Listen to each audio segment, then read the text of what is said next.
নমস্কার বন্ধুরা, আপনারা সবাই কেমন আছেন? আমি তো ভালো আছি। আমি আজকে রান্না করব পাবদা মাছের একটা রেসিপি। দেখুন, এখানে 500 মতন পাবদা মাছ নিয়েছি। মাছটাকে লবণ হলুদ দিয়ে মেখে নিয়ে ভেজে নেব। লাগবে লবণ, হলুদ গুঁড়ো, পোস্ত বাটা, সর্ষে বাটা, ধনেপাতা কুচি, টমেটো আর পাঁচফোড়নের জন্য শুকনো লঙ্কা আর পাঁচফোড়ন। আর লাগবে সর্ষের তেল। আর এখানে বেটে নিয়েছি শুকনো লঙ্কা, আদা, জিরে পেস্ট করে রেখেছি মিক্সিতে। দেখুন রান্নাটা কিভাবে করি। মাছে লবণ হলুদ মেখে নেব, দিয়ে এবার মাছটাকে ভেজে নেব। ভালো করে মাখাতে হবে।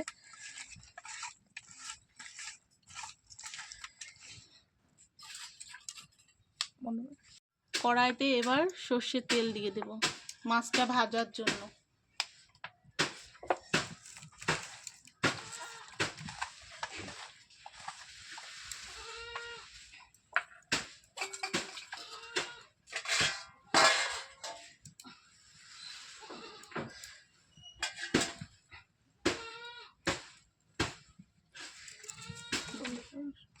দেখুন বন্ধুটা, তেলটা গরম হয়ে এসেছে। এবার মাছগুলো দিয়ে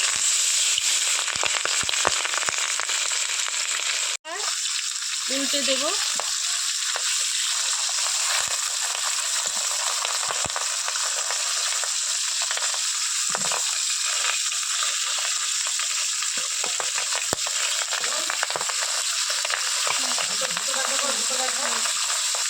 দেখুন মাছগুলো ভাজা হয়ে গেছে। এবার একটা পাত্রে তুলে নেব মাছগুলোকে একে একে। এরপর পরপর আর বাদবাকি মাছগুলো ভেজে নেব। এই পাঁচফোড়নটা দিয়ে দেব, দিয়ে এবার মশলা বাটাটা দিয়ে দেব।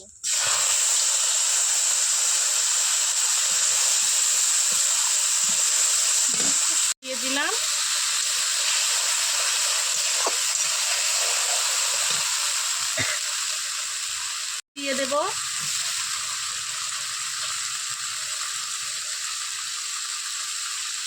দিয়ে দেব হলুদ গুঁড়ো সামান্য পরিমাণ,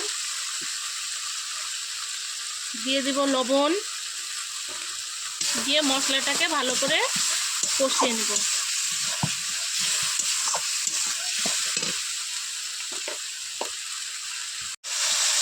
কষা হয়ে গেলে রাই বাটা, সর্ষে বাটা আর পোস্ত বাটা দিয়ে দেব।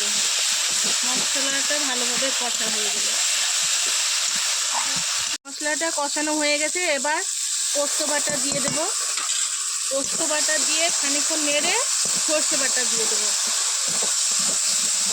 সর্ষে বাটা দিয়ে দেব।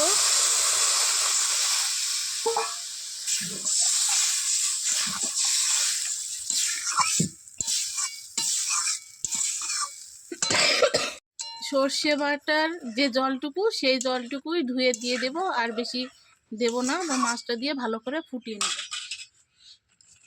ঝোলটা ফুটে এসেছে। এবার মাছগুলো দিয়ে দেব, একে একে মাছগুলো ছেড়ে দেব।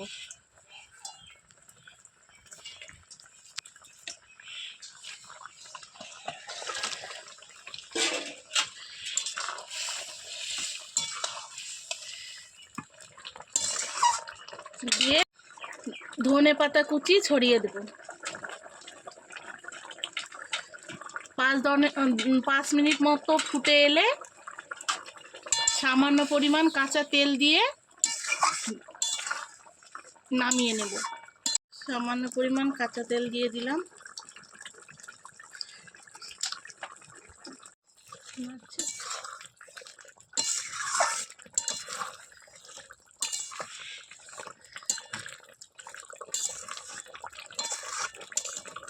এবার তরকারিটা নামিয়ে নেব।